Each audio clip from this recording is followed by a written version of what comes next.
Voter তালিকায় যাদের নামের বানান ভুল রয়েছে শুনানির জন্য ডাকা হয়েছে তাদেরকেও। রবিবার দ্বিতীয় দফার শুনানি চলল কলকাতা, হাওড়া সহ রাজ্যের বিভিন্ন প্রান্তে। সকাল থেকে ছিল শুনানি কেন্দ্রে লম্বা লাইন। অনেক অসুস্থ ভোটারকে দেখা গেল লাইনে দাঁড়াতে। এ নিয়ে ক্ষোভ প্রকাশ করেছেন অসুস্থদের একাংশ। আমি 1 ঘন্টার ওপর দাঁড়িয়ে আছি। আমি কাল থেকে খুবই অসুস্থ, মাথা এমনভাবে ঘুরছে, দাঁড়ানোর ক্ষমতা আমার নেই।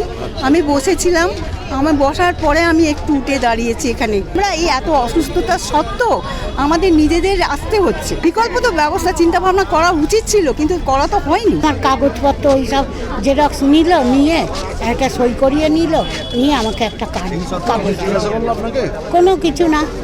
আমি উল্টে জিজ্ঞাসা করলাম যে এত হ্যারেস করা কেন? হ্যাঁ, সবই তো আমার এইখানে। তাহলে না, আমরা বলতে পারবো না, কিছু একটা হয়তো হয়েছে।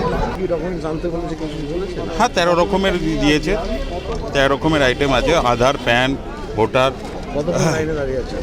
আছি মোটামুটি আধ ঘন্টা।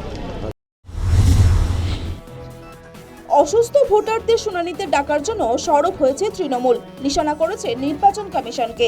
হেনস্থার অভিযোগ এনেছেন তারা। যদিও এই ঘটনার দায় রাজ্যের শাসক দলের উপর চাপিয়ে দিয়েছেন বিরোধী শিবির। এখন ইলেকশন কমিশনের পা ধরে ভাবছে যে আমাদের বাংলাটাকে দিয়ে দাও। ইলেকশন কমিশনের ক্ষমতা আছে বাংলাকে তোমাকে দিয়ে দেবে? বাংলার কোথায় যাবে না যাবে বাংলার মানুষ ঠিক করবে, ইলেকশন কমিশন ঠিক করবে না। তোমরা হ্যারাস করতে পারো, তোমরা মানুষকে লাইনে দাঁড় করাতে পারো, কিন্তু মানুষের কাছ থেকে গণতন্ত্র কেড়ে নিতে পারবে না। কে কোথায় কি করেছে আমি জানি না, অতএব আমি এটা নিয়ে পার্টিকুলার বলতে পারবো না। যারা নোটিশ পেয়েছেন তারা আনম্যাপডে নোটিশ যারা পেয়েছেন বিভিন্ন কারণ আছে। তৃণমূলের এক সাংসদ বারাসাতের, তিনি তার পরিবার আনম্যাপ হয়েছে।